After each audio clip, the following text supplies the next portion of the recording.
Amigos de Biblia Libre, ¿cómo están? Mi nombre es Edgar Escobar, bienvenidos a este espacio Biblia Libre Prédicas, un espacio que tenemos para compartir la palabra de Dios, para hacer estudios bíblicos, para profundizar en contextos y en conceptos y en cuestiones apologéticas de la vida diaria, de la teología, de diferentes temas. Tenemos una gran variedad de predicaciones. Usted podrá encontrar en este canal más de 200 predicaciones sobre todos los temas, sobre el matrimonio, el divorcio, los atributos divinos, el Espíritu Santo, los dones espirituales, en fin, tenemos una gran cantidad de prédicas. Por eso le invitamos a que vaya allá a la pestañita de videos y revise qué tema le interesa, porque los tenemos agrupados por núcleos temáticos. En este momento estamos en el núcleo temático de ortodoxia cristiana. Estamos examinando, estamos analizando la Biblia a través de los conceptos que son inamovibles, incuestionables, indebatibles, que son pensables, claro que sí, pero al mismo tiempo son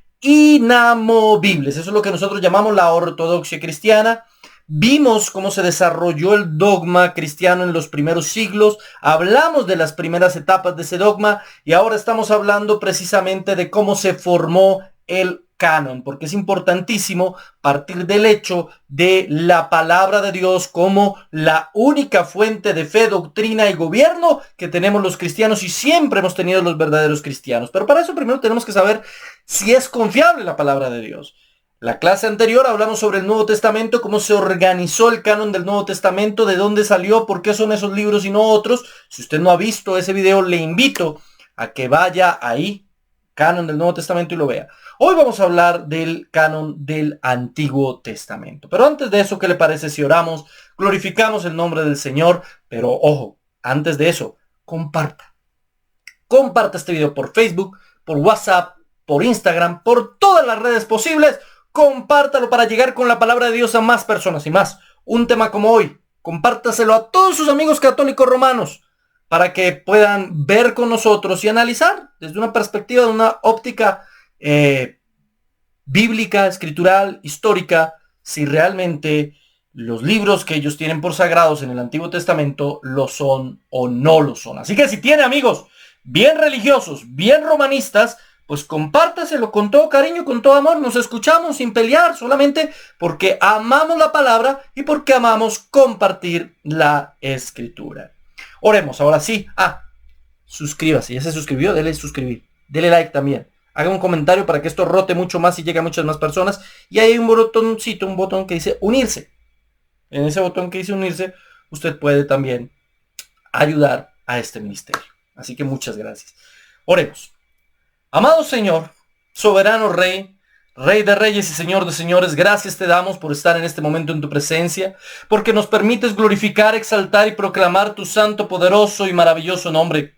Gracias por estar junto a nuestros amados hermanos compartiendo este tiempo que amamos, porque vamos a hablar de la palabra. Y cuando hablamos de la palabra nos gozamos, nos alegramos, Señor, y podemos estar, Dios, con alegría, con gozo y con fervor en tu presencia, glorificando y exaltando tu maravilloso nombre.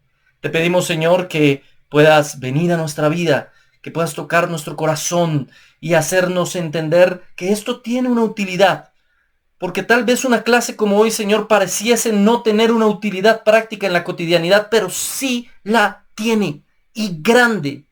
Por eso, Señor, ayúdanos a entender esa utilidad, la utilidad práctica de conocer y argumentar bíblicamente por qué estos libros del Antiguo Testamento son inspirados y por qué hay otros libros que no y que pueden ser, por el contrario, muy peligrosos. Ayúdanos, Señor, a entender todo esto. Ayúdanos a comprenderlo. Ayúdanos, Señor, a aplicarlo a nuestra vida. Bendice a nuestros amigos y hermanos que verán este video por primera vez, que vengan con un corazón dispuesto, con una mente abierta, simplemente a escuchar argumentos. Pueden estar de acuerdo o no, pero respetamos los argumentos de los demás. Esta es nuestra postura oficial, es lo que creemos y no lo creemos porque sí, no lo creemos porque alguien nos dijo que lo creyéramos, no lo creemos simplemente porque a alguien se le ocurrió que debía ser así, lo creemos porque tenemos argumentos suficientemente fuertes para creerlo. Por eso te damos gracias, Señor, en nombre del Padre, del Hijo y del Espíritu Santo. Amén y amén. Gracias, Señor. Así como en internet se han vuelto muy populares los apologistas protestantes, También se han vuelto muy populares una serie de apologistas católicos. Y entre ellos, tal vez el más popular de todos es el famoso padre Luis Toro, que de una manera pasivo-agresiva y un poco ofensiva intenta argumentar a favor de la postura católica, retando a supuestos protestantes. Algunos sí son pastores, los conozco y le han debatido bien. Otros, la verdad, uno no sabe de dónde los sacó. Y los reta y les habla y debaten, ¿sí?, alrededor de temas diferentes entre el catolicismo y el protestantismo. Uno de los temas que él más toca y que otros supuestos apologistas también tocan es el tema del canon del Antiguo Testamento. Y ellos hablan de que los cristianos protestantes, nosotros, le hemos quitado a la Biblia unos libros que para ellos son sagrados y que para ellos tienen unas verdades que a nosotros no nos convenían y que por eso los quitamos. Y utilizan ciertos argumentos para eso.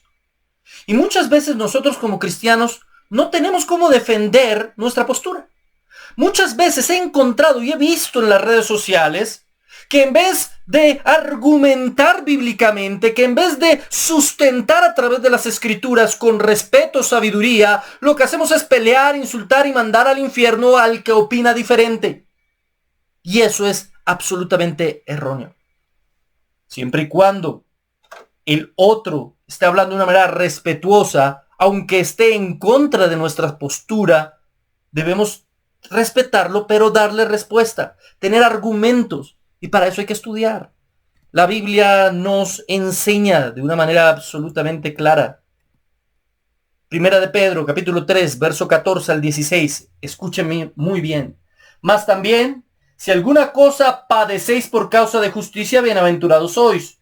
Por tanto, ojo con esto, no os amedrentéis por temor de ellos, ni os conturbéis. Hay personas que cuando alguien opina algo diferente a lo que ellos creen, ¡ay! Les da miedo, o sea, no, ¡ay! Escapemos, esto es una catástrofe porque opina diferente a mí. No, ¿por qué?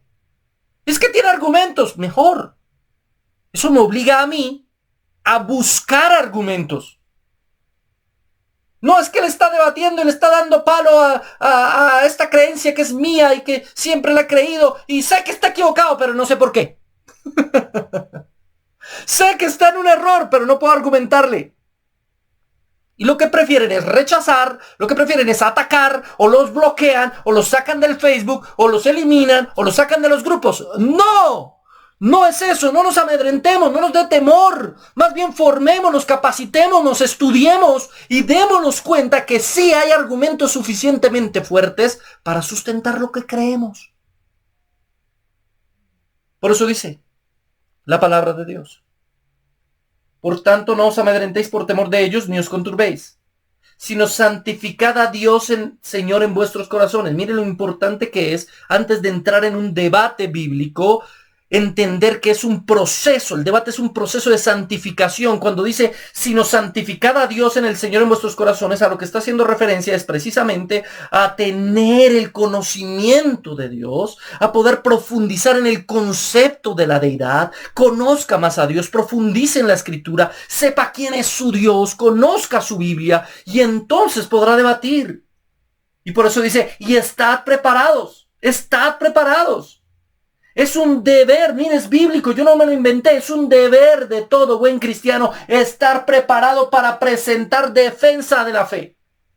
Es un deber de todo buen cristiano defender su fe y prepararse para defender su fe. ¿Cuántos de ustedes no tienen amigos católicos, conocidos católicos romanos, que saben más de Biblia que usted mismo?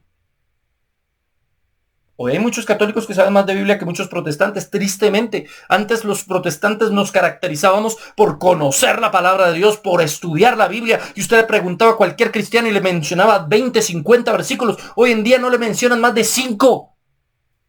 Ya no se lo saben. ¿Qué hacemos? Porque esto se volvió un show. Porque esto se volvió simplemente el cantante de moda, porque esto se volvió la moda del momento, porque esto se volvió ir a una iglesia, escuchar un mensaje cortiquito con motivación personal, ver una obra de teatro, 2 o 3 punticos allá medio tocar y nada de fondo. Nada con, decimos nosotros, con carne, con profundidad, Seguimos con leche espiritual. La Biblia nos insta ya no seguir más con leche espiritual, hermano. No siga con leche. Comienza a consumir viandas. Comienza a profundizar en la Biblia. Es su responsabilidad. ¿Cómo va a evangelizar a un católico que está bien informado si usted no está bien informado? ¿Cómo va a evangelizar a uno de estos del movimiento carismático, del G12 o de todos esos movimientos parecidos? Ellos necesitan ser evangelizados, pero si usted no está formado, si usted no está capacitado, si usted no está enterado, usted no va a poder predicarle la palabra. Por eso dice que debemos estar siempre, no a veces, no en algunos temas, no, siempre preparados para presentar defensa. ¿Cómo? Y aquí hay algo importante: mansedumbre y reverencia. Con mansedumbre, siendo manso, es decir, no voy a ir a atacar al otro, a agredir al otro, a insultar al otro. No voy a usar adjetivos calificativos. Es que usted es un tonto, usted es un ignorante. No, ¿por qué? Que un católico piense diferente a mí no quiere decir que él sea ignorante y yo un sabio. No. Tenemos posturas diferentes. Punto. Punto. Pero si yo voy a ir armado, atacando al otro personalmente, usando adjetivos calificativos e insultando, pues voy a recibir rechazo. Siempre vamos con sabiduría. Claro, a veces las cosas hay que decirlas sin pelos en la lengua. Pues muchas veces toca decirlo así. Pero no insulte al otro. Ataque su argumento, no ataque a su persona. Ataque la postura que él está tomando. No lo ataque a él o a ella como sujetos simplemente. Por eso hay que ir con mansedumbre, dice, y reverencia. Reverenciando al Señor. Y dice, ante todo el que os demande razón de la esperanza que hay en vosotros. Ante todo aquel que nos diga, bueno, pero usted por qué cree esto, pero usted por qué cree aquello, pero usted por qué cree que la Biblia tiene en el Antiguo Testamento solamente 39 libros. No, señor, son más. Usted le va a argumentar con mansedumbre y reverencia. Esta es una primera condición que tenía que decirle. Porque debemos entender que sí debemos defender nuestra fe, que sí debemos tener argumentos, pero que tenemos que ser sabios, prudentes, que tenemos que saber hablar a las personas, que hay que decir las cosas sin pelos en la lengua, pero no insultar a nadie, no ser pasivo-agresivos como muchos, que son pasivo-agresivos, que dice, pero yo no lo estoy insultando, pero al mismo tiempo ahí entre líneas está dándole sus insultos. No, tampoco, el cristiano no tiene necesidad de ser pasivo-agresivo. El cristiano dice las cosas con argumentos y ya. Ahora bien, en cuanto al canon del Antiguo Testamento, como ya les mencioné, el padre Luis Toro usa, tal vez este es uno de los temas que más menciona él y otros, no me acuerdo ahorita el nombre, hay varios muy populares, que argumentan que los cristianos protestantes creemos solamente en 39 libros y eliminamos los demás por un llamado concilio de Jamnia, o de Jamnia. ¿Sí? El mito del concilio de Jamnia radica en el hecho de que hubo un grupo de fariseos en el año 90 después de Cristo que se reunieron para definir un nuevo canon, diferente al que habían ya tenido los antiguos judíos. Y en ese nuevo canon es donde van a organizar 39 libros, los que nosotros tenemos hoy en día. Lo triste de esto es que a veces usamos este mito también nosotros, y yo cometí el error en alguna oportunidad también, de usar el mito del concilio de Jamnia para justificar el hecho de que tengamos 39 libros. Entonces, ¿qué es lo que dice Luis Toro? Luis Toro dice, no, escúcheme muy bien. Esos eran fariseos, hicieron ese concilio de Jamnia, o de Jamnia, como quiera decirle, para atacar al cristianismo. Así que no podemos confiar en los 39 libros porque esos fariseos lo que intentaban era precisamente atacar al cristianismo y sacaron todos los libros que no les convenían. Bueno, en principio ahí ya hay algo ilógico. Si se hubiese hecho ese concilio de Jamnia con el propósito, porque sí había una escuela en Jamnia, al sur de Israel, una escuela fariseica, o farisaica más bien, si hubiesen hecho eso y hubiesen hecho un nuevo canon para atacar a los cristianos, pues el primer libro que hubieran sacado es Isaías. ¿O no? O por lo menos Isaías 53, mínimo eso. O sea, la mayoría de los judíos que se han convertido lo han hecho por Isaías 53. Y es que es muy obvia la relación entre el libro de Isaías y todo lo sucedido con Jesucristo. Así que sacaron los libros que no eran. Bueno, se equivocaron en el concilio de Jamnia. Bien. ¿Por qué hablo del mito del concilio de Yamnia? Realmente, esa teoría de que hubo un concilio en la ciudad de Yamnia surge en el siglo XIX por un alemán llamado Heinrich Graetz. Heinrich Graetz era un historiador judío que hizo una investigación sobre la historia de Israel y él dijo, bueno, en Yamnia había una escuela rabínica, farisaica, y estos tipos debatieron sobre la autenticidad de algunos libros. Hasta ahí es correcto. Hubo un debate sobre la autenticidad de algunos libros del Antiguo Testamento. Pero no hay ninguna evidencia, ninguna, ni en la literatura antigua, ni en la literatura del medioevo, de que ese debate que hubo en esa escuela rabínica haya concluido con un canon, con un concilio que define un nuevo canon de 39 libros. No hay ni un solo texto que nos hable del concilio de Jamnia como tal. Eso surge en el siglo XIX. Es decir, Heinrich Graetz lanza la teoría de que, bueno, ya estaban discutiendo eso, porque él hizo una investigación muy seria, y se estaban discutiendo la autenticidad o la sacralidad de ciertos libros. Punto, pero no habló de concilios.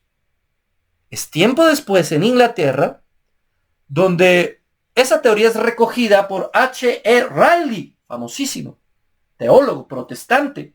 Y Riley ve en eso una oportunidad de argumentar que los judíos solamente tenían 39 libros. Entonces dice, claro, ahí fue donde ellos definieron y eran judíos y ellos sabían cuáles eran los libros que más les convenía. Y él va a inventarse todo el asunto del concilio. Pero este mito tiene un desarrollo histórico no comprobable. Claro que hubo algo en Jamnia, una escuela rabínica. Claro que hubo debates en Jamnia, pero tanto como un concilio que definió un nuevo canon, no hay forma de comprobar eso. No hay forma alguna de argumentar eso. Por eso, aquí vamos a argumentar todo lo que tiene que ver con el canon del Antiguo Testamento sin necesidad de hablar del concilio de Jamnia. No voy a hablar del concilio de Jamnia. Ya hablé del concilio de Jamnia. Porque no hubo. No creo que haya habido un concilio de Jamnia que haya estipulado un nuevo canon en el año 90 después de Cristo.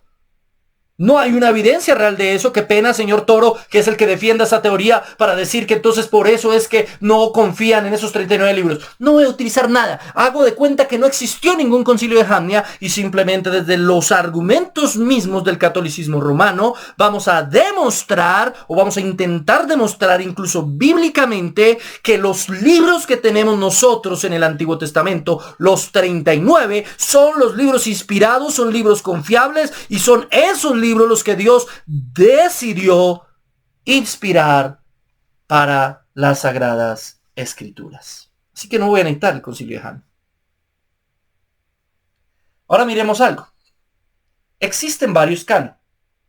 En primer lugar existe un canon protestante que es igual al canon ortodoxo judío que los judíos usan hasta hoy. Es decir, 39 libros. Bien. Sin embargo, los judíos los dividen de una manera diferente en la Biblia hebrea. Ellos lo dividen solamente en 3 grupos. La ley o Torá, los profetas, Nevim, y los escritos Ketuvim. ¿Sí? Están diferentes, escritos distintos, organizados distintos, solamente en estos 3 grupos. Esto es algo clave y ya más adelante bíblicamente voy a demostrar por qué esto es algo clave. Pero es algo clave que los judíos ya distribuían, o hoy por lo menos hoy, y voy a comprobar que no es solo de hoy, sino que es de antes, ellos distribuían los libros en estos 3 grupos. Así los distribuyen hoy, comenzando en Génesis y terminando en Segunda de Crónicas. Ese era el último libro del Antiguo Testamento para los judíos, según el orden en el que ellos tenían estipulados esos libros. El primero era Génesis, escucha, esto también es importante, y el último era Segunda de Crónicas. Así. En ese orden histórico. Entonces, en la Torá, Génesis, Éxodo, Levítico, Números y Deuteronomio, los profetas Josué, Jueces, 1 y 2 Samuel, 1 y 2 Reyes, Isaías, Jeremías, Ezequiel, ¿sí? Los 12 profetas menores, etcétera, y los escritos, Salmos, Proverbios, Job, que a veces no se llamaban los escritos, sino simplemente les decían los salmos. Los salmos, Salmos, Proverbios, Job, Cantar, Ruth, Lamentaciones, Eclesiastés, Esther, Daniel, Esdras, Nehemías y 1 y 2 de Crónicas, ¿sí? Entonces, Estos tres grupos eran los grupos en los que, o son los grupos en los que hoy en día los judíos dividen sus sagradas escrituras. Entonces, el canon hebreo tiene 24 libros. Y usted dirá, ay, ¿no que eran 39? ¿No que eran iguales a los libros protestantes? Sí, son iguales. Solo que ellos unen algunos libros que nosotros separamos, porque nuestra distribución de libros va más apegada a la Septuaginta. Ya voy a explicar más adelante qué es la traducción de la Septuaginta. Nuestra organización de los libros está pegado a eso y no a la organización de los libros judíos. Pero básicamente son los mismos textos. Por ejemplo, Esdras y Nehemías para los judíos son un solo libro. Y esto es importante. Primera y segunda de Crónicas son un solo libro, las Crónicas. ¿Sí? Los 12 profetas menores son los profetas, un solo libro. ¿Sí? Pero eran los 12 profetas que para nosotros son 12 libros. ¿Sí me entienden? Primera y segunda de Samuel son un solo libro, libro de Samuel, que para ellos se llama distinto. Primera y segunda de Reyes son un solo libro. Entonces, cuando usted suma todos esos, ahí encontrará los 39 libros. Son exactamente los mismos libros de los ortodoxos judíos, solamente que ellos pues tienen nombres diferentes y los unen a algunos de esos libros y les da a ellos un total de 24. Pero en cuanto a textos, son exactamente los mismos que nosotros, los cristianos protestantes históricos, reconocemos como sagradas escrituras. Y primera y segunda de Crónicas también son un solo libro. Es igual al canon protestante de 39 libros. Pero no es así para los amigos romanistas. Los amigos romanistas tienen 46 libros. Tienen más que nosotros y más que los judíos. ¿Cuáles son los 46 libros? Pues agregan otros. Por ejemplo, Tobías, Judith, primera y segunda de Macabeos, Sabiduría, Eclesiástico, Baruch y algunas anexiones al libro de Daniel. ¿Sí? Todo eso lo incluyen ellos. Entonces, para ellos son 46 libros y nos dicen, ustedes les quitaron a Tobías, quitaron a Judí, quitaron a primera y segunda de Macabeos, a Sabiduría, Eclesiástico, Baruch, porque no les convenía, según ellos. Vamos a ver si es verdad que los quitamos porque no nos convenía. Y los ortodoxos tienen 51. Así como los católicos tienen 46, los ortodoxos tienen más, tienen 51, incluyen otros. Primera de Esdras. O sea, para lo que para los católicos y para nosotros es Esdras, para los ortodoxos es segunda de Esdras. Los amigos ortodoxos, que son la parte oriental del cristianismo, que creen para los rusos, los ucranianos, toda esa región oriental de Europa, ellos incluyen un libro que nosotros no tenemos, ni los romanistas tampoco, que es primera de Esdras, tercera y cuarta de Macabeos, que los romanistas no los incluyen, nosotros menos, porque ni siquiera incluimos primera y segunda, pero los romanistas no incluyen tercera y cuarta. La oración de Manasés, que ni los romanistas ni nosotros incluimos, y la carta de Jeremías, que es diferente a Lamentaciones y el libro de Jeremías. ¿Sí? Ellos incluyen esos textos y les da un total de 51 libros. Así que de la misma manera en que los romanistas nos acusan a nosotros y nos dicen que nosotros sacamos libros del Antiguo Testamento para justificar nuestras doctrinas, podríamos decirle a los romanistas que ellos sacan libros del Antiguo Testamento para justificar doctrinas que no les convienen, pero que los amigos ortodoxos sí mantienen. Estos libros es lo que nosotros los protestantes denominamos libros apócrifos. No son de inspiración divina. Los romanistas, para que no suene tan feo, porque apócrifo básicamente significa que no tiene inspiración divina, dicen deuterocanónicos, como agregados al canon. Ellos le llaman deuterocanónicos, nosotros les llamamos apócrifos, pero son la misma cosa. Nosotros estamos seguros que no son inspirados por Dios y ellos, bueno, podríamos decir que están prácticamente seguros de que están inspirados por Dios. Yo no sé si usted sería capaz de tomar ese riesgo del prácticamente, porque estamos hablando de tomar estos libros al nivel del resto de los libros de los que sí están ellos también seguros de que son inspirados por Dios. Y hacerlos autoritativos. Y eso implica que todo lo que creamos deberían someterse también a esos libros. Por eso los cristianos, es una de las razones por las cuales los cristianos protestantes no incluimos esos libros dentro de el canon de las Sagradas Escrituras. Ahora, la pregunta es, ¿y por qué nuestros amigos católicos romanos los incluyen? ¿Por qué? ¿Qué argumentos tiene? Bueno, miremos cada uno de los argumentos que ellos sacan y vamos a irlos desglosando y vamos a ir desbaratando el argumento. Primer argumento. Ellos dicen, esos libros estaban incluidos en la Septuaginta. La Septuaginta, ¿qué es la Septuaginta? Y es la pregunta aquí del $1.000.000. Según la carta de Aristeas, por instrucciones de Ptolomeo II Filadelfo en el 280, que vivió del 284 al 246, monarca griego de Egipto. Él era griego, pero era rey de Egipto, ¿sí? Según Aristeas, este hombre, Filadelfo, Ptolomeo Filadelfo, dijo, yo quiero hacer una biblioteca con todo el conocimiento del mundo. Todo. Pero quiero tenerlo a disposición de todo el mundo. Por lo tanto, necesito que los libros estén en griego. El griego en aquel entonces era como para nosotros el inglés de hoy. Una de mis dificultades es no saber hablar inglés. Espero aprender muy pronto. Pero como no sé hablar inglés, tengo solamente que hacer mis prédicas en español. Me voy a esforzar para aprender a hablar inglés, a ver si puedo predicar en un idioma que me entiendan en prácticamente todo el mundo. Y eso era lo que quería hacer Filipo. ¿Sí? Él dice, yo quiero en la biblioteca de Alejandría reunir todos los libros en griego para tener todo el conocimiento del mundo. Entonces, según narra Aristeas, Ptolomeo Filadelfo lo mandó llamar y le dijo, necesito los libros judíos, tráigame unos sabios judíos. Entonces, fue ese hombre, consiguió 6 personas de cada tribu de Israel, 6 sabios de cada tribu de Israel, y en total, obviamente eran 12 tribus, 6 sabios por tribu, da 72.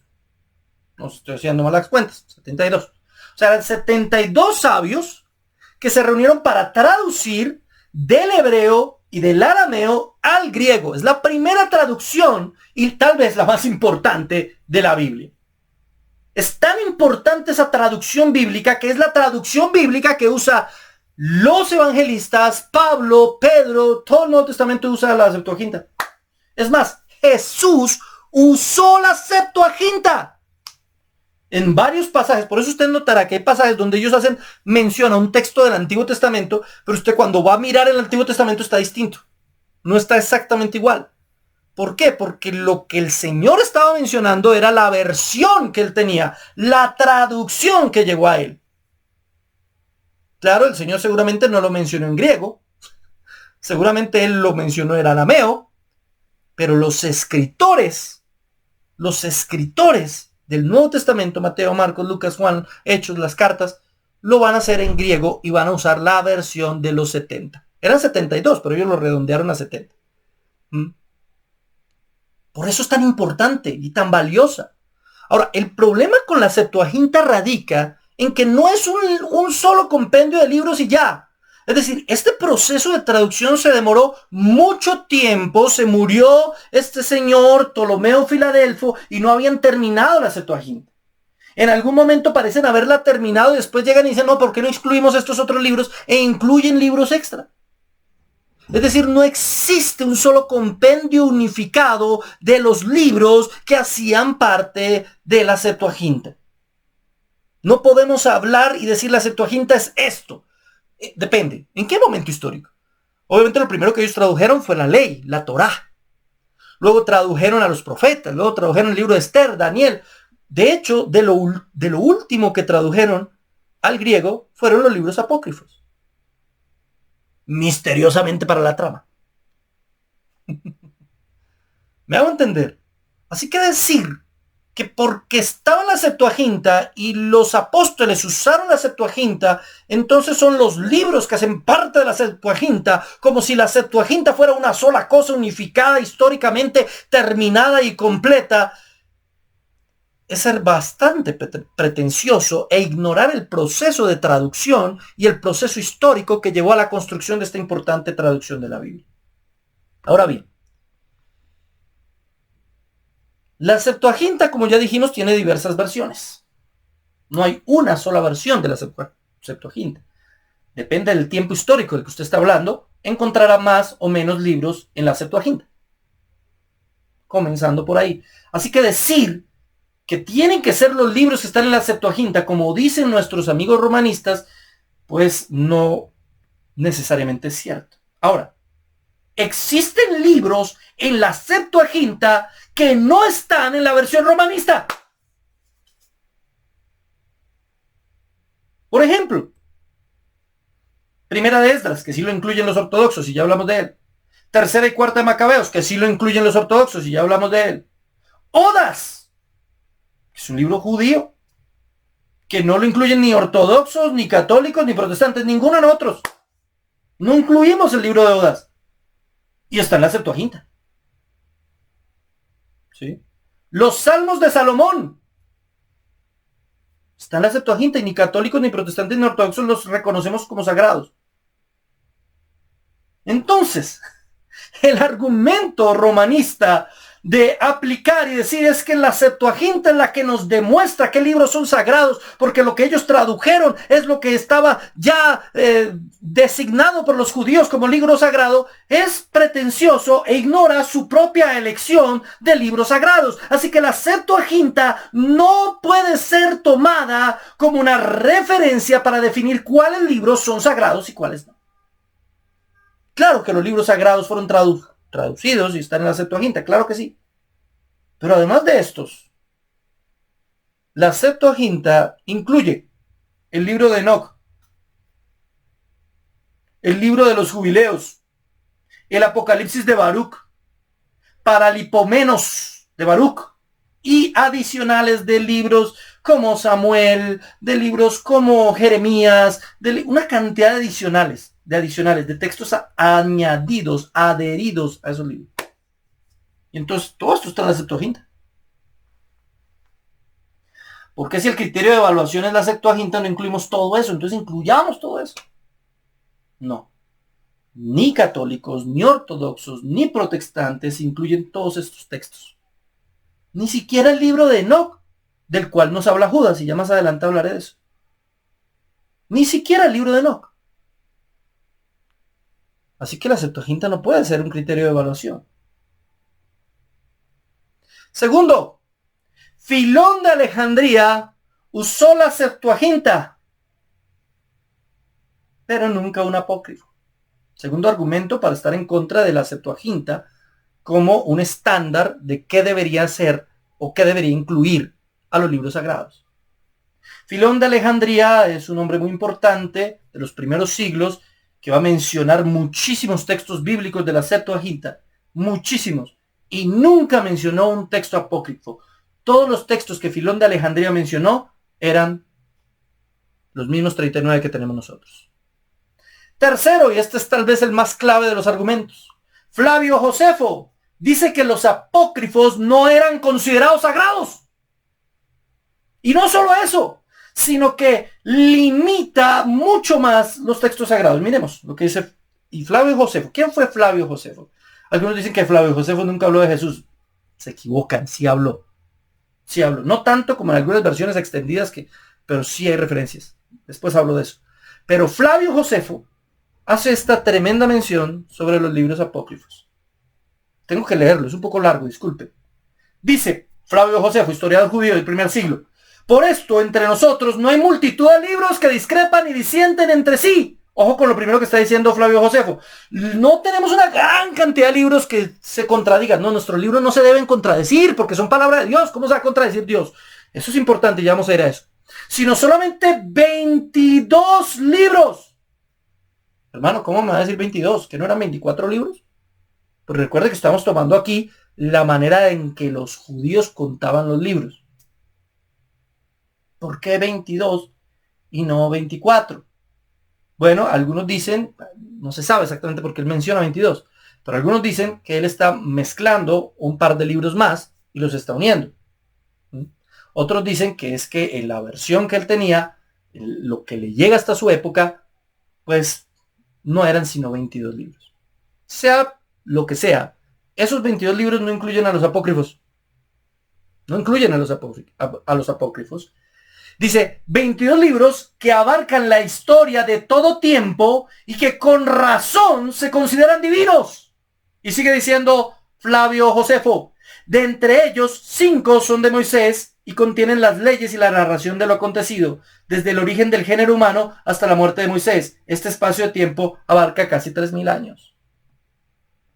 desde Moisés hasta la muerte de Artajerjes, ojo con esto, que reinó entre los persas después de Jerjes, los profetas que sucedieron a Moisés reunieron en 13 libros lo que aconteció en su época.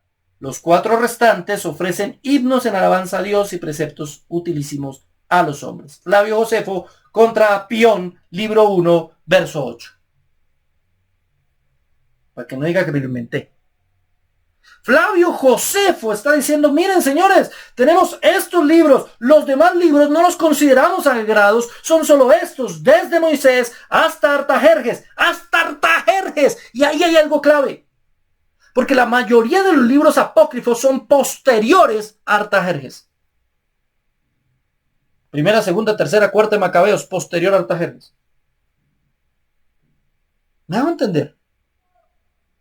Y es que, ¿qué? ¿Flavio Josefo estuvo en el concilio de Jamnia? Fue influenciado por los del concilio de Jamnia. El concilio de Jamnia ni existió. ¿Qué tenía que ver Flavio Josefo con el concilio de Jamnia? Ni siquiera era un religioso. Aunque obviamente él era un judío. Y pues, sí, tenía su religión. Pero su propósito era narrar historia. No hacer apología del judaísmo.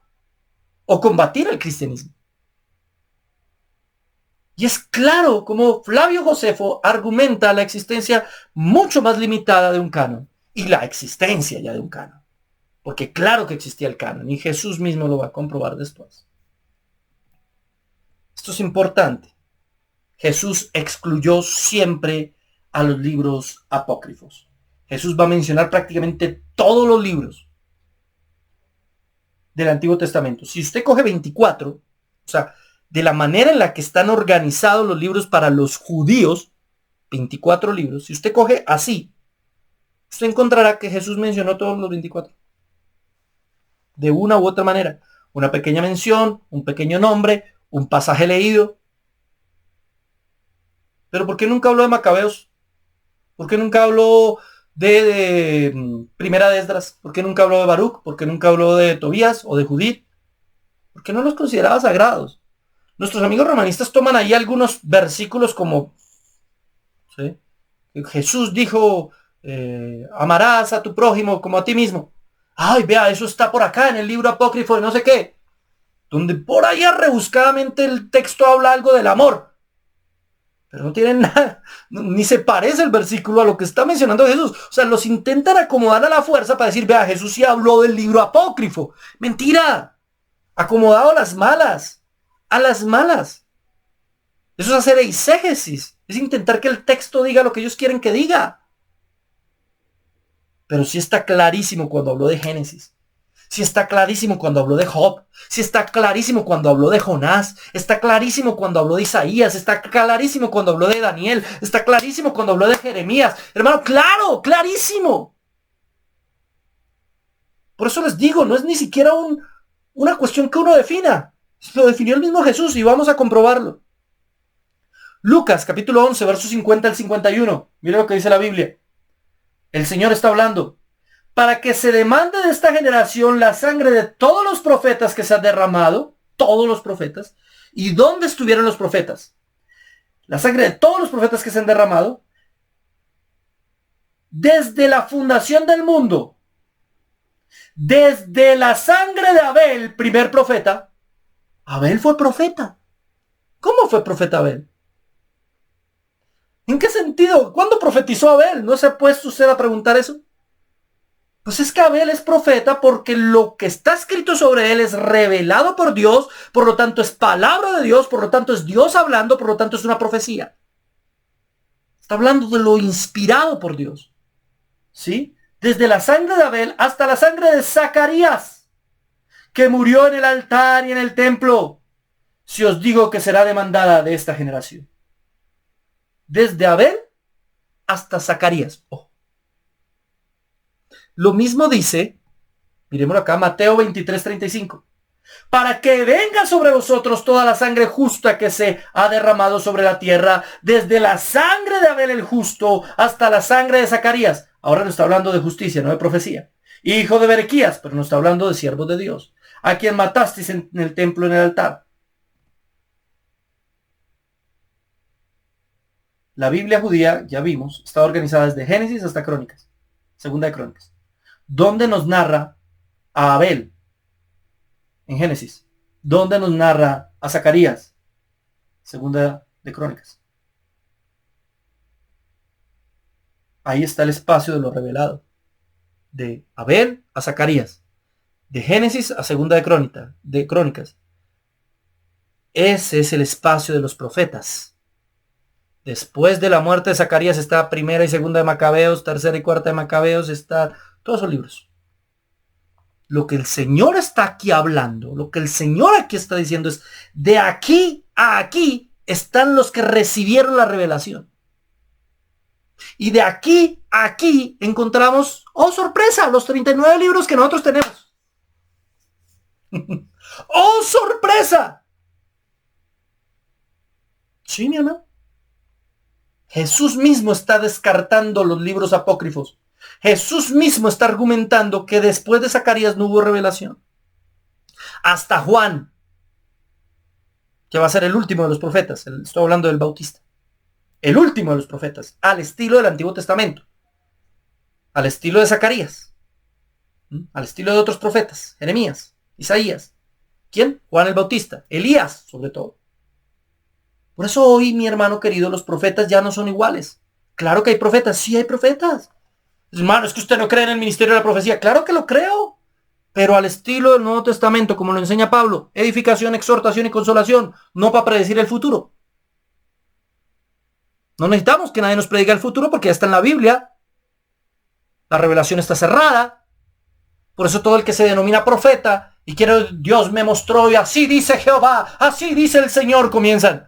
Cuando dicen eso, están tomando el lugar de la Biblia, están tomando la posición de las Escrituras, están diciendo lo que yo voy a decir está al mismo nivel que la Biblia. No, Señor, qué pena, señor falso profeta. Me da mucha vergüenza con usted, señor falso profeta, pero lo que usted diga nunca va a estar al nivel de la Biblia, ni para mí, ni para ningún verdadero cristiano.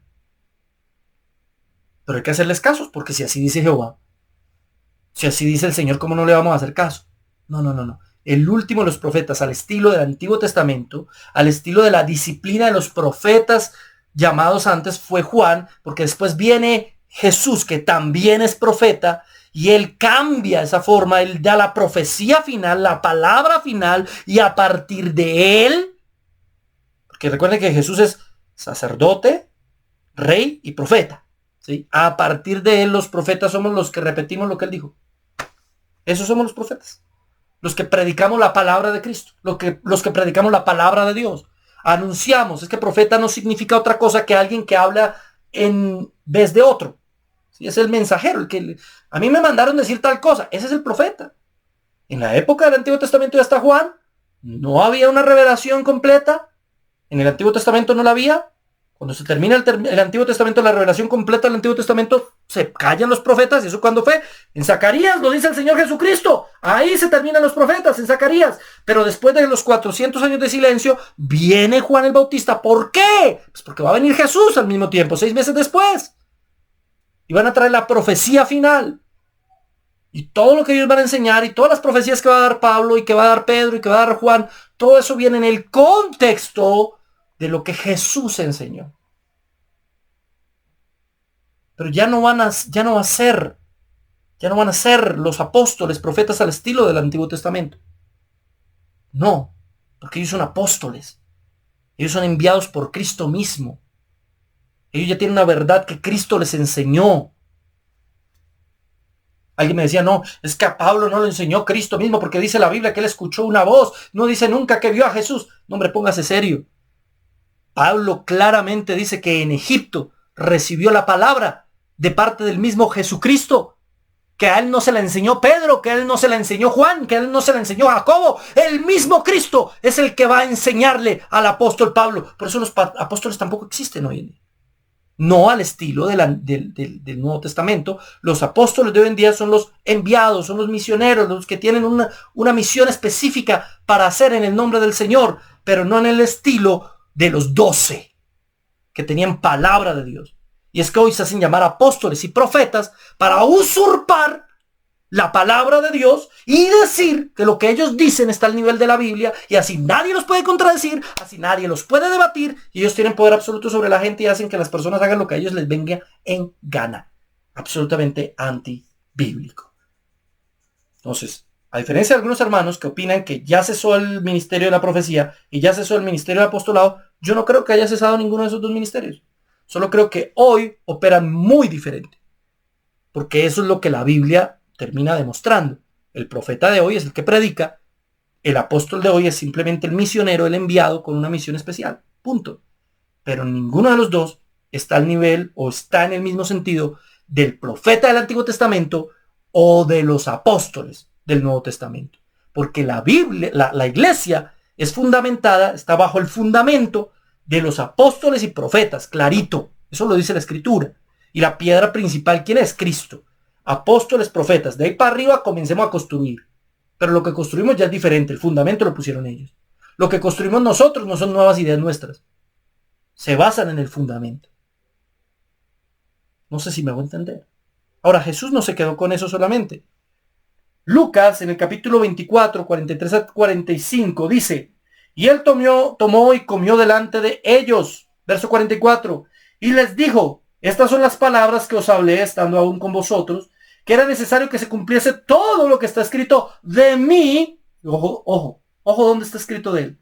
En la ley de Moisés, la Torá, en los profetas y en los salmos, las mismas tres partes que al principio les dije que estaba dividido el canon de los judíos. ¿Por qué? Porque Jesús está hablando desde el canon de los judíos. Y en ese canon de los judíos, la ley, los profetas y los salmos, no caben los libros apócrifos. Por remacho y no juego más. No, todavía no. Todavía puedo argumentarles más, tranquilos. Entonces les abrió el entendimiento para que comprendiesen que las escrituras. ¿Cuáles son las escrituras? La ley, los profetas y los salmos. Esas son las escrituras. Lo que nos desbanca prácticamente todos los libros apócrifos. Con la sola Biblia, hermano. Con el solo Jesús. No necesito el concilio de Jamnia para nada. El mito ese. No lo necesito para argumentar que los libros del Antiguo Testamento son los 39 que nosotros tenemos hoy en día. Y no he terminado. Génesis 4:8. Y dijo Caín a su hermano Abel, salgamos al campo, y aconteció que estando ellos en el campo, Caín se levantó contra su hermano Abel y lo mató. Jesús está haciendo referencia al primer libro de la Biblia. Pero Jesús también hace referencia al último libro de la Biblia como él la tenía organizada. Segunda de Crónicas 24, 21, 22. Pero ellos hicieron conspiración contra él y por mandato del rey lo apedrearon hasta matarlo. ¿A quién? A Zacarías. Y dice, en el patio de la casa de Jehová. Así el rey Joás no se acordó de la misericordia que Joiada, padre de Zacarías, había hecho con él. Antes mató a su hijo, quien dijo al morir, Jehová lo vea y lo demande. Fin. Primer mártir, último mártir. Comienzo de la revelación, final de la revelación del Antiguo Testamento. Jesús lo había dicho. No caben los apócrifos. No caben. No están. Segundo argumento que levantan los amigos romanistas. Ellos dicen que algunos de esos libros se encontraron en los rollos del Mar Muerto en 1946. Usted recordará que en las cuevas de Qumran en ese año, unos pastorcillos que estaban por allá jugando, bueno, ni tan pastorcillos, ya estaban grandes, estaban por allá jugando y molestando, descubrieron unas tinajas con rollos muy antiguos. Y resulta que habían más cuevas, muchas, con muchos rollos.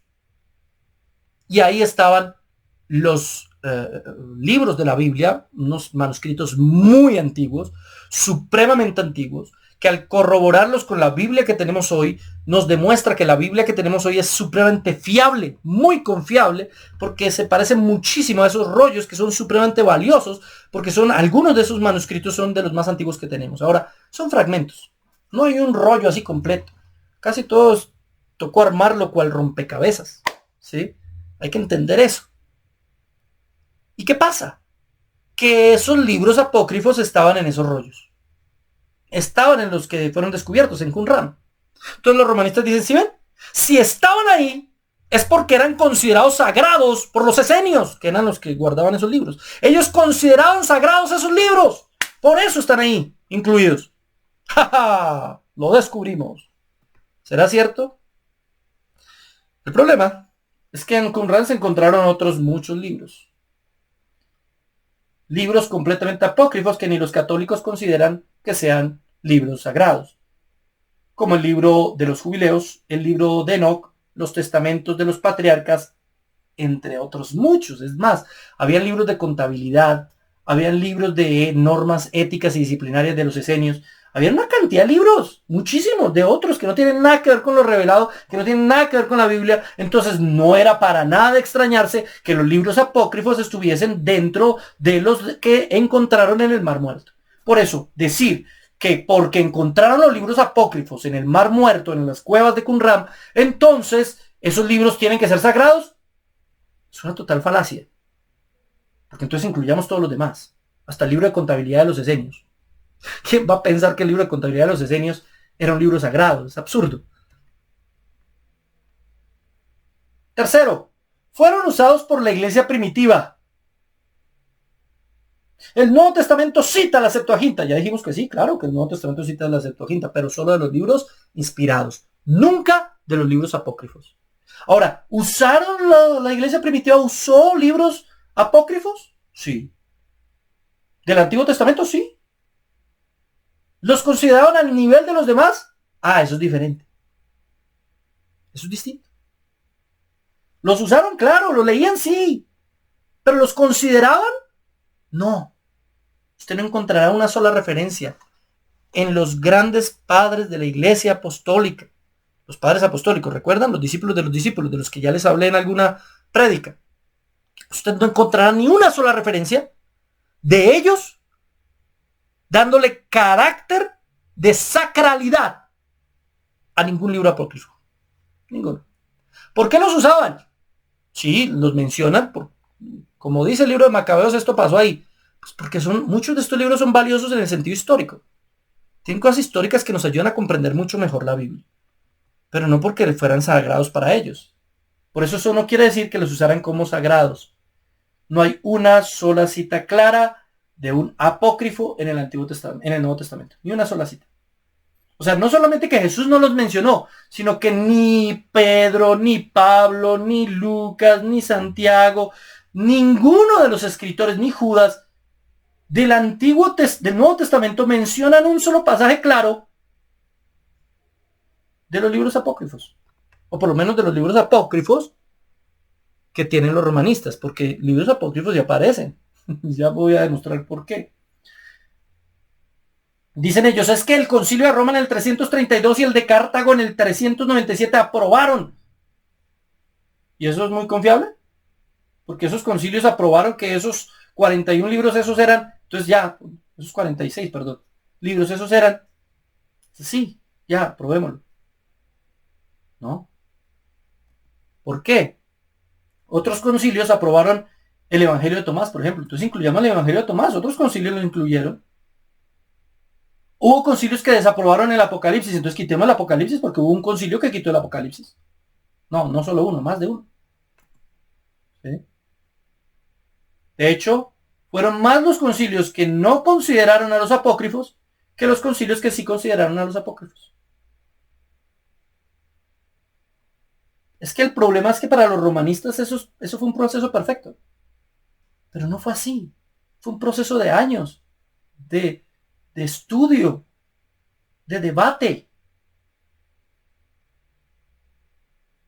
que finalmente es el Señor, como ya acabo de demostrar, quien comprueba cuáles son los libros sagrados. Además de ellos, estos libros muestran una gran diferencia con los libros bíblicos inspirados. Muy grande. Es decir, cuando usted coge la Biblia, los libros que sabemos son inspirados, el nivel, la calidad, la historicidad, el hecho de que no se contradicen, de que se complementan, el hecho de la unidad que hay en toda la Biblia de Génesis a Apocalipsis, puedo incluir, es maravilloso. Pero cuando usted mete los apócrifos, hasta la forma en la que están escritos. Sí, claro, la Biblia no tiene un estilo único, ni un género único, claro que no. Pero el nivel de escritura en el que está redactada la Biblia, independientemente de su género o figura literaria, es maravilloso. Y algunos de estos libros apócrifos, la verdad, no son así. Y no por el hecho, ¿sí?, de que alguno que otro mencionara, porque es que eso es lo otro que dicen los romanistas, es que sí, en el Nuevo Testamento, vea, aquí se menciona. Eso ni siquiera sería una evidencia de que es un libro sagrado. Por ejemplo, en Hechos 17:28, Pablo menciona un poema de Aratus, que es un griego. El hecho de que lo mencione y lo use como argumento para enseñar una verdad, no quiere decir que el poema de Aratus sea un poema inspirado. No, él lo está usando como una herramienta. Pero el ejemplo más claro de esto es Judas 1:9, donde menciona y dice literalmente la profecía de Enoc. Para él era una profecía, como profetizó Enoc. Y aunque Judas hable de que lo que Enoc dijo era una profecía, eso no implica que Enoc sea un libro inspirado. Además, porque ha sido un libro manipulado durante siglos, del cual tenemos muchas versiones. Pero no es un libro inspirado. ¿Profetizó Enoc en algún momento? Sí. ¿Está hablando Judas exactamente de los libros de Enoc que tenemos hoy? No sabemos. ¿Hay alguna evidencia de que los primeros cristianos usaran el libro de Enoc? Ninguna. ¿Lo tenían? Sí. ¿Pero lo usaban? No. ¿Lo incluían los judíos dentro de sus libros sagrados? Tampoco. Entonces, ¿por qué lo vamos a incluir? Aunque Judas diga que profetizó. Porque no tenemos seguridad. El hecho de que hayan habido profecías en la antigüedad no quiere decir que esos libros sean sagrados. Hubo seguramente muchas más profecías que el Señor dio y que no están estipuladas en la Biblia porque no era voluntad de Dios que eso estuviera en la Biblia. Por eso yo no puedo tomar el libro de Enoc, como lo hacen algunos pastores, hasta protestantes, para argumentar por eso que existieron gigantes que eran hijos entre los ángeles y los seres humanos y que eran muy poderosos y entonces hubo un mundo preadámico y se inventan toda una historia que parece de ciencia ficción y de Hollywood. Qué pena, ¿no? Yo no voy hasta allá. O sea, yo voy hasta donde la escritura me deje. Porque irme hasta allá es especular. Estoy ya tomando a Enoc básicamente como si fuera verdad. No, y hay cristianos que le dicen a uno es que la tierra es plana porque Enoc lo dice. Pero la Biblia no me dice eso a mí. O sea, qué pena. No me dice ni una cosa ni la otra. Así que yo no voy a ir más allá de donde la Biblia me deja. ¿Para qué? La Biblia misma me dice, no, me aconseja no ir más allá de lo que está escrito. ¿Sí? Pero bajo el criterio romanista deberían ser considerados como canónicos. Porque no es que se mencionan en el Nuevo Testamento. Pero repito, el Nuevo Testamento no hace menciones claras de ningún apócrifo. Es más claro estas menciones que las supuestas menciones a libros apócrifos. Mucho más claro esto. Entonces, esos libros tienen muchos problemas. Terminemos con eso. Macabeos 15, 37 al 38 dice: así sucedieron las cosas relativas a Nicanor. Desde entonces la ciudad ha estado en poder de los hebreos. Y yo termino aquí mi narración. Si está bien escrita y ordenada, eso fue lo que me propuse. Si es mediocre y sin valor, pues solo fue lo que pude hacer. O sea, usted se imagina un libro inspirado por Dios que ha sido escrito por alguien que está sabiendo, bueno, puede que ni lo sepa, pero Dios toma el control y sabe que eso va a estar incluido en la Biblia. Y el libro dice, bueno, yo intenté. O sea, yo le metí, yo le eché ganas.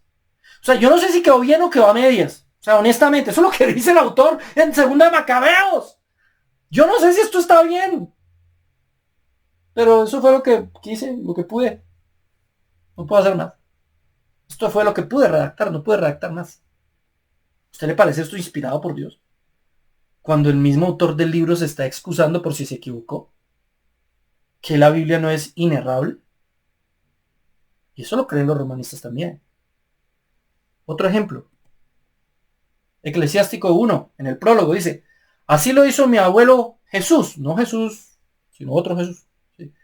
En primer lugar, se dedicó de lleno a la lectura de la ley, los profetas, y de los demás libros recibidos de nuestros antepasados, y alcanzó un conocimiento muy grande de ellos. Y luego él mismo se sintió movido a escribir un libro sobre la instrucción y la sabiduría. Mire, todos los libros inspirados del Antiguo Testamento, en algún momento dice, así dijo el Señor, así dice Jehová, punto. Y el Señor dijo, se acabó. Esto no soy yo, no es que yo me puse a pensar. No, no, no. Pero Eclesiástico está diciendo, mi abuelo Jesús, que entre otras cosas ese Jesús, el acepto quinta, no se traduce como Yeshua, sino se traduce en griego, por eso dice Jesús. ¿Sí? Ojo, bueno, él se puso a pensar en todas las historias, las cosas de los antepasados y dijo, hombre, a mí me provoca como hacer un libro así sabio. Sí, no, yo como que voy a escribir un libro sobre consejos sabios. Y es un libro sabio, es un libro bonito, o sea, eclesiástico, puede usted sacar consejos útiles. Pero nunca lo ponga al nivel de la Biblia, porque él mismo está diciendo que fue de su iniciativa, que él se movió a hacerlo, que él reflexionó y por pensar y por filosofía lo escribió, no por inspiración divina. No, fue porque el abuelo quiso. ¿Me entiende? Otro ejemplo, Tobías 6, 5 al 9. Este texto enseña que para sacar un demonio hay que hacer un ritual. Comprobémoslo. Bueno, no lo comprobemos porque sería muy largo. Pero ahí lo ponen a hacer todo un ritual, haga de cuenta un acto profético de esos que hoy en día hablan estos falsos profetas y apóstoles, una cosa así, un acto profético para sacar un demonio. Eso contradice lo que la escritura nos enseña, completamente contrario a la brujería, y que nos demuestra que es solo el poder de la palabra de Dios que libera a las personas. Ahora, Tobías 4, 9 al 10 nos enseña que la ofrenda no sirve para perdón de pecados. Mire lo que dice. Haciendo así estarás ahorrando un tesoro precioso que te servirá cuando pases necesidad, porque la limosna libra de la muerte e impide que el hombre caiga en tinieblas. Y luego dice, en Macabeos 12, 43 al 45, algo muy parecido. Después recogió unas 2000 monedas de plata y las envió a Jerusalén para que se ofreciera un sacrificio por el pecado. Hizo una acción noble y justa con miras a la resurrección. Si él no hubiera creído en la resurrección de los soldados muertos, hubiera sido innecesario e inútil orar por ellos. Esto lo usan para orar por los muertos, como argumento para orar por muertos, de un libro que, recuerden, el mismo autor dijo que él no estaba seguro que lo había escrito bien, que él tal vez hizo un trabajo mediocre, que lo perdonaran si se equivocó, que le metió ganitas. Acuérdese que es el mismo libro. Y de ese libro es de donde sacan los romanistas el hecho de que hay que orar por muertos o el hecho de que por medio de ofrendas podemos hacer que una persona se salve. Las indulgencias. Entonces tendrá credibilidad ese libro, no la tiene porque el mismo libro se la quita. El mismo libro dice, el mismo autor dice, yo de pronto me equivoqué, qué pena con ustedes. Y efectivamente se equivocó. Pero al menos el escritor del libro es honesto. Y lo dice. Pero los romanistas pasan por alto esto y le buscan unas explicaciones más rebuscadas, ¿no? A la mala, a la fuerza. No, que es que esto es simbólico, que es no, una cantidad de cosas ahí. Y luego dice, pero como tenía en cuenta que a los que morían piadosamente los aguardaba una gran recompensa, su intención era santa y piadosa. Por esto hizo ofrecer ese sacrificio por los muertos para que Dios los perdonara sus pecados. ¿Y qué dice en Hebreos 9:27? Y de la manera en que está establecido para los hombres que mueran una sola vez y después de esto, el juicio. Hermano, ya no hay nada que hacer. Hermano, usted puede orar por el muerto y el muerto no va a ir al reino de los cielos. Hermano querido y amigo querido, lo que Hebreos 9:27 nos dice es que después, no está hablando de un orden histórico o cronológico exacto, pero sí está hablando de un orden de eventos. Muerte, juicio. Se acabó el asunto. Es decir, después de la muerte ya no hay oportunidad de salvación. Así que contradice completamente lo que está hablando Macabeos de la ofrenda para la salvación de aquellos que habían muerto. Completamente contrario a la escritura. Mi hermano católico, es aquí donde tú crees en Jesucristo o no. Es aquí donde tú tienes la recompensa, la vida eterna o no. Si tú crees en el purgatorio, te invito a que veas mi video sobre el tema que está aquí en Biblia Libre Prédicas. Sabiduría 9:18. Gracias a la sabiduría han podido los hombres seguir el buen camino y aprender lo que te agrada. Fueron salvados gracias a ella. ¿Cómo así que fueron salvados por la sabiduría? O sea que la salvación es una cuestión meramente cognitiva. Pero esto es contrario a lo que la Biblia enseña. Efesios 2, 8 al 9. Porque por gracia sois salvos por medio de la fe. De la fe. Y esto no de vosotros. No es por su sabiduría. No es por su conocimiento. Sino por el don de Dios que es la fe. No por obras para que nadie se gloríe. No se trata de mi capacidad de aprender o de estudiar o de lo inteligente que yo sea. Se trata de la gracia salvadora del Señor. Así que sabiduría 9:18 contradice Efesios 2:8 al 9. Por lo tanto, no puede ser palabra de Dios. De la misma manera, Sabiduría 8:19, yo era un niño bueno por naturaleza que había recibido un alma buena. Según Sabiduría, el niño es bueno por naturaleza, pero la Biblia nos dice en Salmos 14:3, todos se desviaron a una y se han corrompido. No hay quien haga lo bueno, no hay ni siquiera uno. Para no mencionarle Romanos 3. Salmos 14:3 ya nos está demostrando que el ser humano nace corrompido, corrupto. No absolutamente, pero sí totalmente. Y ahí hay una diferencia. Muchos que no entienden las doctrinas diferentes de la gracia, no entienden esa diferencia. No estamos diciendo que el hombre sea absolutamente malo, sino que es totalmente malo. Eso quiere decir que cada aspecto del ser humano es malo. Que cada vez que tengamos la oportunidad de hacer el mal para beneficio propio, lo haremos. Somos totalmente malos. Nacemos con la maldad, con una inclinación al pecado. En pecado me concibió mi madre, dice David. Ya después hablaremos de ese texto que también es polémico. Pero contradice completamente lo que dice Sabiduría 8:19. Otro ejemplo, Judith 1:7. El rey Nabucodonosor de Asiria mandó llamar a todos los habitantes de Persia y a todos los que vivían en Occidente. ¿Nota algo raro ahí? ¿Se da cuenta del problema? Segunda Reyes 24:1, perdón. En su tiempo subió en campaña Nabucodonosor. ¿Rey de dónde? ¿De Babilonia? Reyes tiene razón, la Biblia es clara. Nabucodonosor era rey de Babilonia, no de Asiria. Así que no solamente es una contradicción bíblica lo de Judith, sino un desatino histórico. Todos los historiadores saben que el rey de Babilonia era Nabucodonosor, que él no fue rey de Asiria. Así que el libro de Judith se equivoca. ¿Cómo un libro que se equivoca históricamente y que contradice al otro libro de la Biblia puede ser considerado sagrado? No tiene sentido. Baruch 6:2. En Babilonia tendrán que vivir muchos años, un tiempo muy largo, 7 generaciones, pero después yo los sacaré de allí en paz. Parece una profecía, pero habla de 7 generaciones. Parece que fue extraído de Jeremías 25:11. Toda esta tierra será puesta en ruinas y en espanto, y servirán estas naciones al rey de Babilonia 70 años.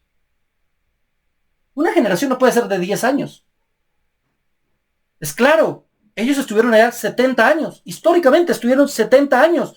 Jeremías tenía la razón. No estuvieron 7 generaciones. Así que Baruch tiene un error. Como un libro que tiene un error, que cree que una generación es 10 años, puede estar en la Biblia. Sabiduría 11:17. Tu mano omnipotente, que de la materia sin forma creó el mundo, hubiera podido fácilmente enviar contra ellos manadas de osos o de leones feroces. ¿Cómo así que de la materia sin forma creó el mundo? ¿El Señor creó el mundo de la materia sin forma? No. Hebreos 11:3 dice, por la fe entendemos haber sido constituido el universo por la palabra de Dios, de modo que lo que se ve fue hecho de lo que no se veía. La Biblia enseña la creación del universo y del mundo ex nihilo, es decir, de la nada. No había una materia preexistente, como lo dice Sabiduría 11:17, sino que el Señor de la nada crea todo por el poder de su palabra, que es solo de Él. No vaya a creer el cuento que nosotros tenemos poder en nuestras palabras de crear realidades. Eso es mentira. Es Él porque Él es Dios. Él crea realidades con su palabra y su pensamiento porque es Dios. Nosotros no somos Dios. Nosotros no creamos realidades. Es bueno tener un buen lenguaje, es bueno hablar correcta y positivamente, pero eso no implica que porque yo diga que voy a ser exitoso y millonario y lo repite y lo repite y lo repita, entonces ya lo sea. No, si es voluntad de Dios lo seré, si no es voluntad de Dios no lo seré. ¿Sí? Eso es muy diferente a la programación neurolingüística, que es otra cosa distinta. Macabeos 9:27. Primera de Macabeos. Fue un tiempo de grandes sufrimientos para Israel como no se había visto desde que desaparecieron los profetas. Momento. Si no había profetas, ¿por qué consideramos que ese versículo es inspirado por Dios? Ya vimos cómo Abel es considerado profeta por Jesús. O sea, la inspiración estaba desde el mismo momento en que Moisés está escribiendo el libro del Génesis. Pero Macabeos es claro, no hay profetas. Desaparecieron hace rato los profetas. Macabeos es un libro tan honesto. Intenta decir, estoy narrando historia. Esto no es palabra de Dios. El mismo libro de Macabeos 14:41 dice que los 2 judíos y los sacerdotes habían decidido confirmar a Simón como jefe y sumo sacerdote para siempre, hasta que apareciera un profeta autorizado. No habían profetas, señores. ¿Por qué creen que eso es Biblia? ¿Por qué creen que eso es palabra de Dios? Y esos mismos libros están diciendo que no había profeta. Terribles. Terribles. No había profeta. Y el mismo libro lo dice. Mis hermanos queridos,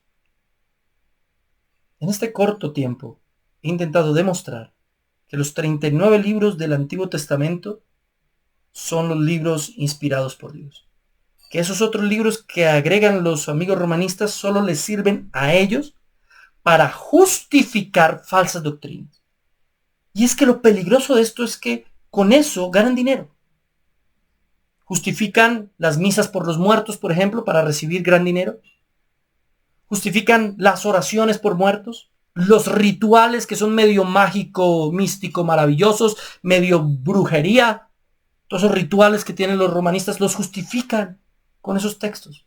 La capacidad de supuestamente ellos tienen para perdonar pecados, dando ofrendas, las indulgencias. Con eso hicieron mucho daño históricamente a verdaderos cristianos. Por eso no podemos agregar más textos, ni al Nuevo ni al Antiguo. Y es que esto es muy importante porque eso es lo que han estado haciendo todo el tiempo. Lo hicieron con los libros, los mormones, el libro de Mormón y otra cantidad de libros que ellos tienen. Lo hacen los testigos de Jehová, dándole casi el carácter autoritativo a los escritos de Russell. Lo hacen los adventistas, aunque digan que no y que para ellos solo la Biblia es importante. Mentiras, porque siempre andan citando y citando y citando como si fuera una verdad absoluta y una verdadera profecía lo que Elena de White dice. Entonces sí están agregándole otra revelación, aunque digan que no y disimulen el asunto. Pero sí la están agregando porque interpretan la Biblia con los lentes de los textos de Elena de White. Y no son capaces de decir se equivocó aquí, aquí, aquí, porque tiene muchísimos errores. Además, vean mi video sobre Elena de White, que está en Biblia Libre.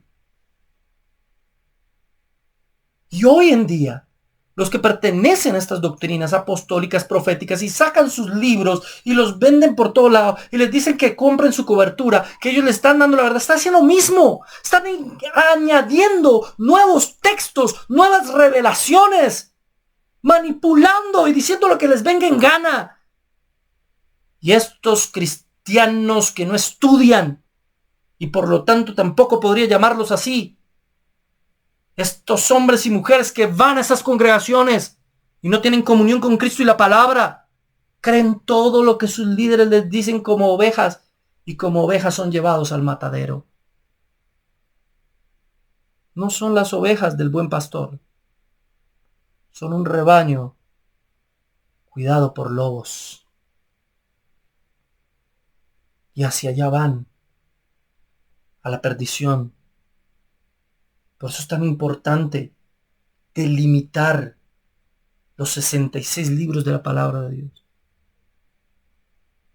Por eso es tan importante no agregar ni una tilde, ni una jota, nada. No vamos a agregarle ni a quitarle nada. Solo esto es lo inspirado. Lo demás no existe. Lo demás es subjetivo. Es que el Señor me habló por una profecía, que le hable, a ver, si le va a hablar por una profecía, dígame el versículo y el capítulo, si no, no le creo. Es que usted no cree en las profecías, ya les expliqué cómo es que creo en las profecías. ¿Usted cree que el Señor no puede decir el futuro? El Señor puede decir lo que quiera, es el Señor, yo quién soy para decirle que no lo haga. Pero nada de eso es autoritativo, porque el canon está cerrado. Esta es la palabra de Dios. Desde la clase pasada hasta esta, tenemos los argumentos para decir por qué creemos que esta es la palabra de Dios. Y nada más.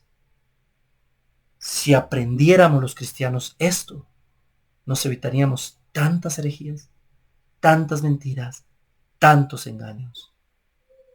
Oremos. Amado Señor, te damos gracias por este tiempo que nos has permitido de compartir la palabra con mis amados hermanos. Síguenos hablando, bendiciendo, muéstranos, Señor, tu palabra.